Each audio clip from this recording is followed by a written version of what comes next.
Ixtorix, suscríbete. En 1811 Napoleón domina Europa, desde el Mediterráneo hasta el río Niemen.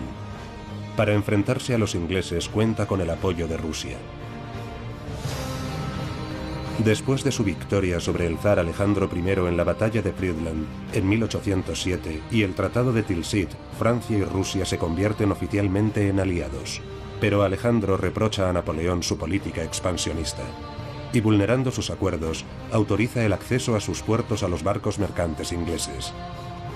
Para Napoleón, así, Rusia está actuando como enemigo de Francia. Hermann de Caulaincourt fue embajador de Francia en San Petersburgo durante 4 años. Por tanto, conoce perfectamente Rusia.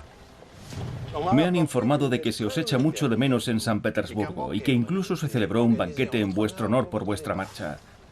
¿Os habéis vuelto ruso, Caulaincourt? Sabéis perfectamente, señor, que hace 2 años que estoy solicitando mi regreso a París. 2 años sí, durante los que espero hayáis aprovechado para conocer mejor a vuestro amigo Alejandro. Bien, ¿por qué se niega a cerrar sus puertos a los ingleses? No es algo que se pueda considerar una declaración. Hace 4 años, cuando firmamos la paz en Tilsit, me dijo... Odio a los ingleses tanto como vos. Y yo le respondí, en tal caso la paz está hecha. Pero él no ha mantenido su palabra. Fuisteis vos quien invadió Alemania. Vos apoyasteis a los polacos y reunisteis tropas en las fronteras en pleno periodo de paz.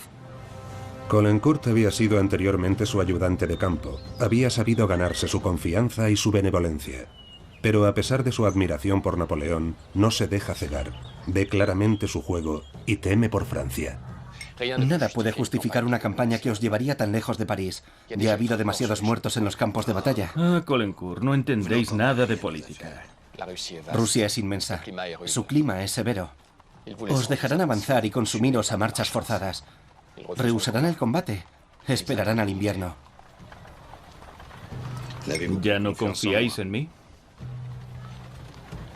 Caulaincourt, no os preocupéis. Considerad la guerra de Rusia la guerra del sentido común. La guerra. La palabra se ha pronunciado finalmente. En el transcurso de los meses siguientes, Napoleón seguirá reuniendo a sus ejércitos procedentes de los 4 puntos cardinales de Europa y los conducirá hacia las fronteras del Imperio ruso. Por su parte, el zar Alejandro sabe que la confrontación es inevitable. Durante un tiempo duda entre 2 estrategias: ir al encuentro de los franceses o atraerlos hacia Moscú.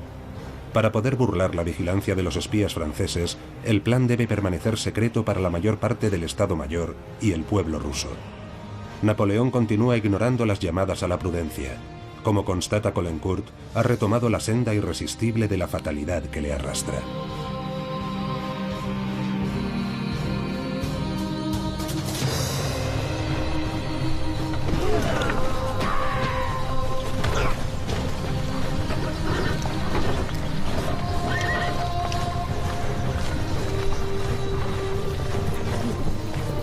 Primer día de campaña. 500.000 de hombres. En las columnas se habla francés, pero también italiano, alemán, polaco, portugués, español. El ejército de las 20 naciones.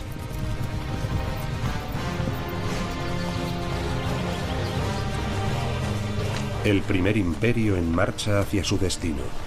Napoleón quiere una campaña relámpago. Cree que una demostración de fuerza será suficiente para hacer entrar en razón al zar. Quiere cumplir su sueño, hacer de todos los pueblos de Europa un solo pueblo. A los soldados se les ha prometido un pronto regreso a su patria, pero más allá del río Niemen, que marca la frontera de Polonia con el Imperio ruso, reina lo desconocido. Lo más relevante que cabe señalar es que la Gran Armée, el Gran Ejército, era el ejército más grande jamás visto en la historia de Europa. La particularidad de la Gran Armée de Napoleón es que en sus filas hay un número muy elevado de civiles. Algunos oficiales e incluso suboficiales llevaron con ellos a sus mujeres, a veces a sus hijos, a sus amantes, etc., lo que hacía que la caravana del ejército fuera a veces bastante diversa. Algunos están con él desde la campaña de Egipto. Son los viejos veteranos que constituyen la columna vertebral de la Gran Armée. Confían en él, siguen a aquel hombre, que para ellos es una estrella, un genio.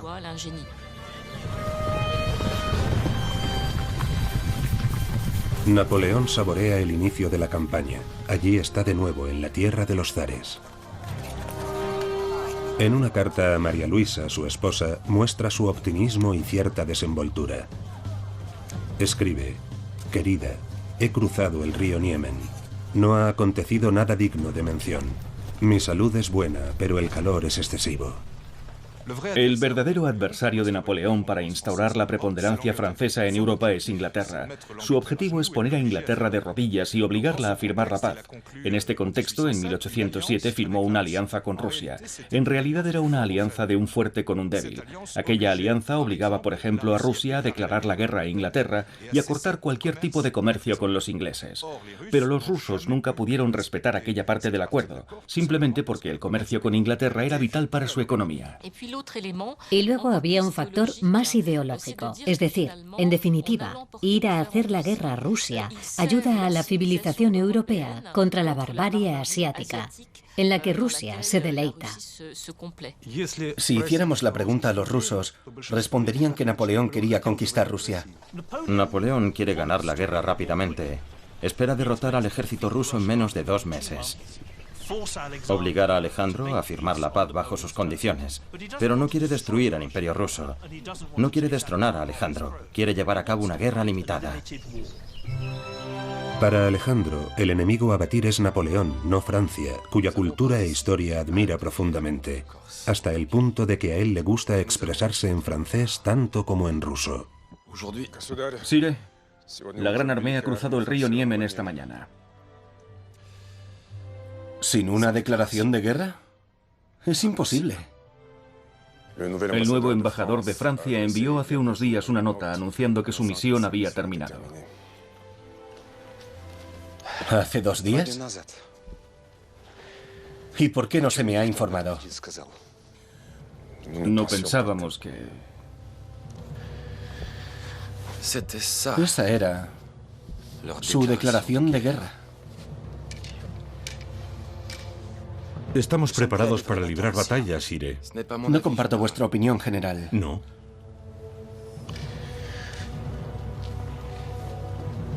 El corso tiene como objetivo una guerra corta, en la que el desenlace lo determinará una de esas victorias con las que ha alcanzado su gloria. Querrá un nuevo Austerlitz.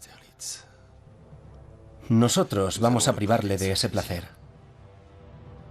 Rehusando el enfrentamiento es una actitud indigna. Dejémosle perderse y mientras, ganemos tiempo. Alejandro I es un ser complicado. Es, en cierto sentido, un político astuto y tenaz, pero por otro lado es muy sensible y fácil de herir. ¿Quién no tiene complejo de inferioridad militar frente a Napoleón en aquella época? Alejandro intentó comandar 2 ejércitos durante la campaña de 1805, lo que terminó en una catástrofe terrible en la batalla de Austerlitz. De manera que el zar es consciente de que no es un gran militar y por primera vez en la historia de Rusia, en 1812, se comprometerá a no tomar personalmente el mando de su ejército. Alejandro ha aprendido, por tanto, de su derrota en Austerlitz en 1805. Napoleón hábilmente le había hecho creer que solo disponía de 40.000 hombres, cuando en realidad disponía del doble. Atrapados, engañados y humillados, el zar y su aliado austriaco habían dejado 16.000 muertos en el campo de batalla. La primera de una serie de victorias de la Gran Armée, el Gran Ejército, hasta su entrada en Rusia 7 años más tarde. Para presionar a Alejandro, los espías franceses hacen circular manifiestos en los pueblos. Ve a ver. Para sembrar la discordia entre los campesinos rusos. El emperador Napoleón no es vuestro enemigo. Ayudadle a derrocar a los dirigentes que os oprimen. Os espera la libertad y una vida mejor. 30 millones de campesinos viven en la esclavitud. La menor reacción contra la nobleza es cruelmente reprimida. Sin duda, sueñan con la libertad.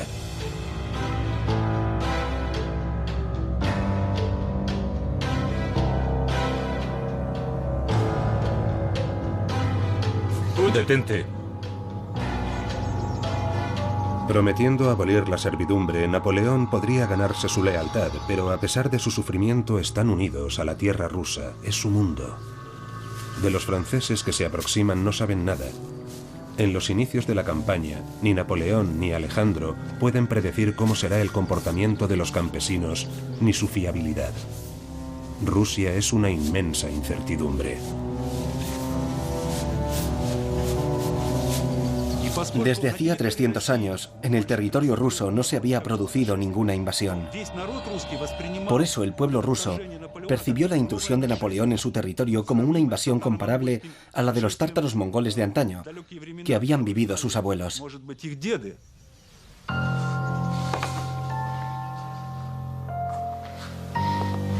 Pamfil Nazarov tiene solo 20 años, pero el zar necesita soldados para combatir contra Napoleón, a quien se presenta como el anticristo. Y Pamfil, por ser joven y soltero, es designado oficialmente por la comunidad de la aldea.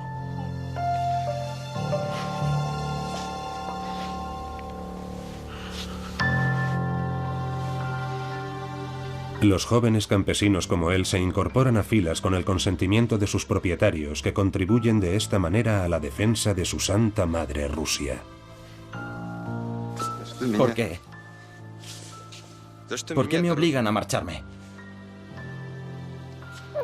Dios estará contigo, Pamfil. Y yo rezaré por ti todos los días. Enrolados por un periodo de 25 años, después serán considerados hombres libres, si sobreviven.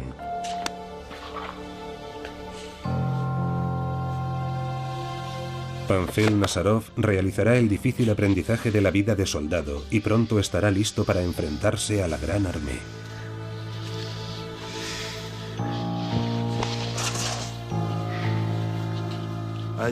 En el momento de su alistamiento en el ejército, los campesinos estaban prácticamente seguros de que no volverían a ver nunca más a sus familias y a sus allegados. La vida del soldado era muy dura. El regimiento se convertirá en su familia, y este es un factor fundamental que explicará también el valor con el que los soldados combaten por su regimiento, que en realidad es un sustituto de la familia. Es cierto que los nobles rusos tenían mucho miedo de que Napoleón prometiera la abolición de la servidumbre en Rusia y de que aquello originara un caos. La Gran Armée avanza en dirección a Vilna, pero el enemigo se repliega, rehúye el combate. La Guardia Imperial de Napoleón localiza finalmente una columna rusa.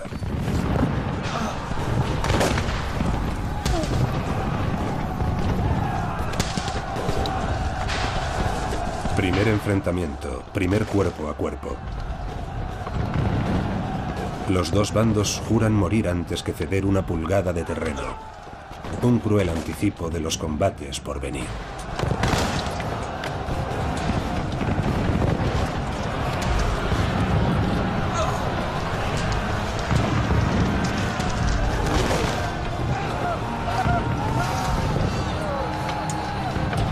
Los franceses repelen fácilmente a sus atacantes, lo que les hace mantener la ilusión. La capitulación del zar es solo cuestión de días.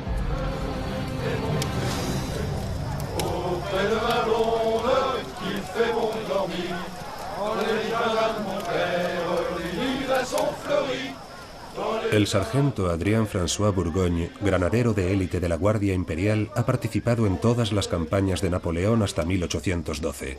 Para él, esta larga marcha es, a priori, solo una campaña más.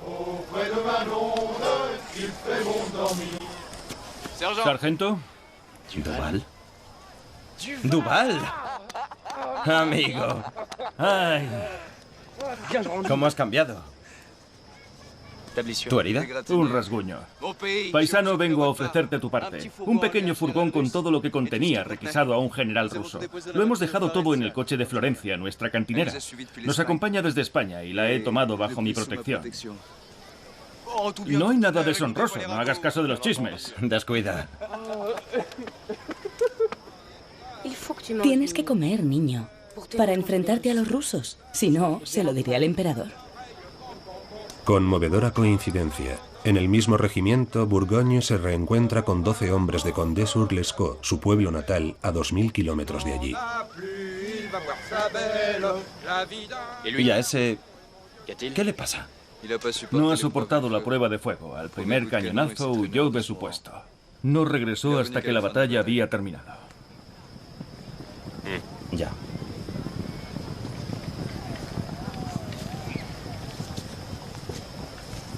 El vino del general ruso no se puede rechazar. Ya verás cómo nos endurece. Aquí se aprende a dominar el miedo, la angustia, el dolor. ¿Vos tenéis miedo? Como todo el mundo. Me han herido ya 2 veces. Y sé lo que es que te arranquen de tu familia por el azar de un sorteo. Las marchas forzadas, las noches sin sueño a la espera de la batalla. Si mi familia no fuera tan pobre, sin bienes ni tierras, yo habría hecho que me sustituyeran. Él está aquí por eso. Un soldado le pagó para que ocupara su lugar. Yo jamás he tocado un centavo de mi sueldo. Y mirad sus suelas. Deberían durarle 3 años. ¿Qué hacemos aquí? ¿Lo sabéis vos? ¿Por quién combatimos? El sargento Burgogne eligió hacer carrera en el ejército. Desde su punto de vista, Napoleón es infalible.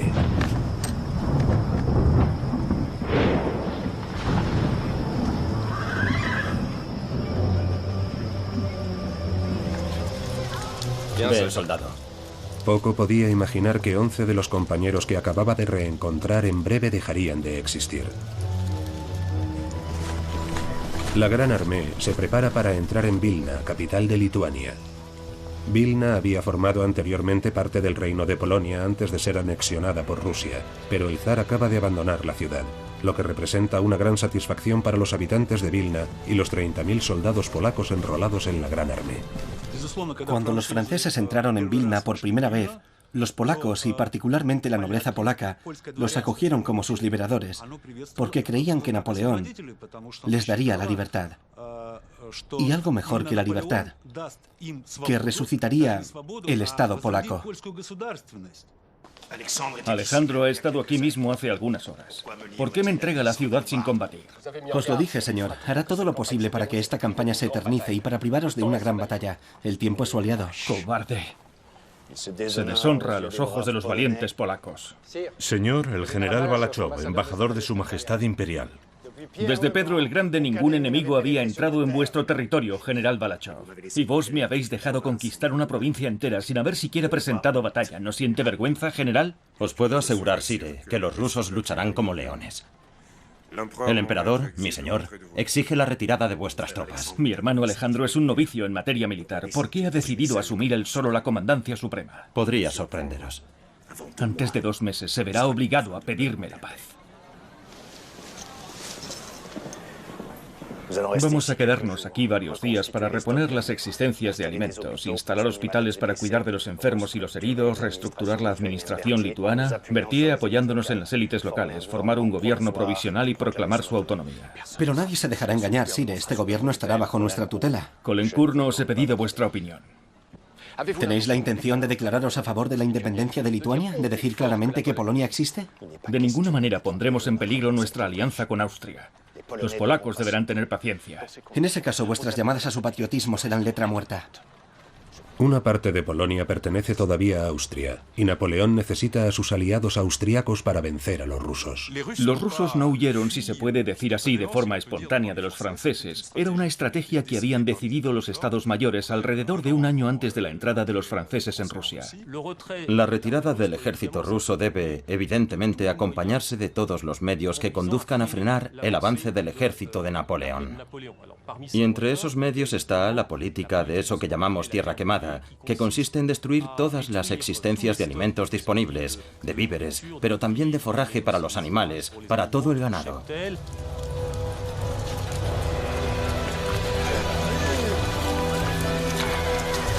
En persecución del elusivo ejército ruso, la Gran Armée abandona Vilna a marchas forzadas, recorriendo entre 20 y 40 kilómetros diarios, cada vez más lejos, cada vez más al este. Debido a las lluvias torrenciales, es necesario luchar a cada paso con el barro para que las botas no queden atrapadas en él. Los rusos han quemado molinos y almacenes, por lo que falta alimento para la caballería.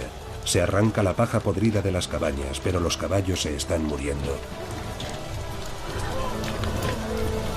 Hay escasez de pan, disentería, heridos a los que no se puede cuidar. Pronto habrá miles de merodeadores y desertores.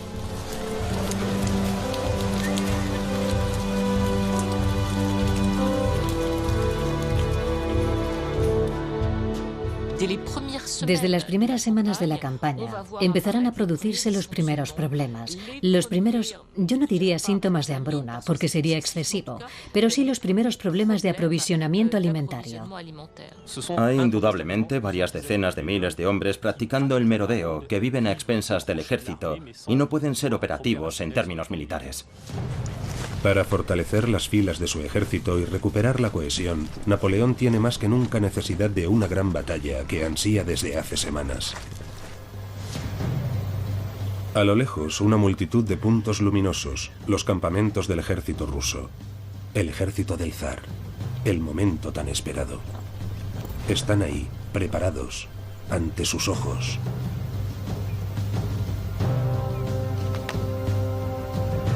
Napoleón ha logrado su objetivo. La gran batalla tendrá lugar al día siguiente.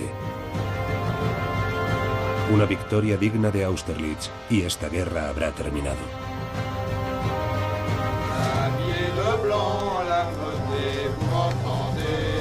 El sargento Bourgogne y sus hombres se preparan para el enfrentamiento.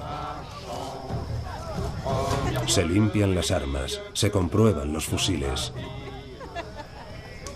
Se recorta la ropa para vendar las heridas. En el campo de batalla, cada uno debe ser capaz de curarse a sí mismo. Algunos escriben su testamento, sus últimas voluntades, pero sueñan con volver a ver a sus mujeres y a sus hijos. Otros, aparentemente despreocupados, cantan o duermen.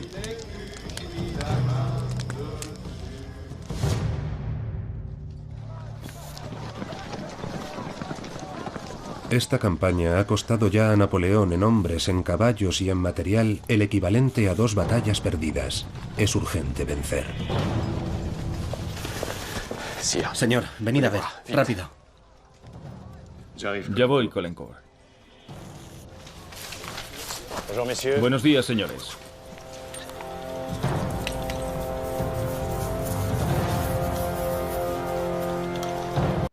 Ixtorix, suscríbete.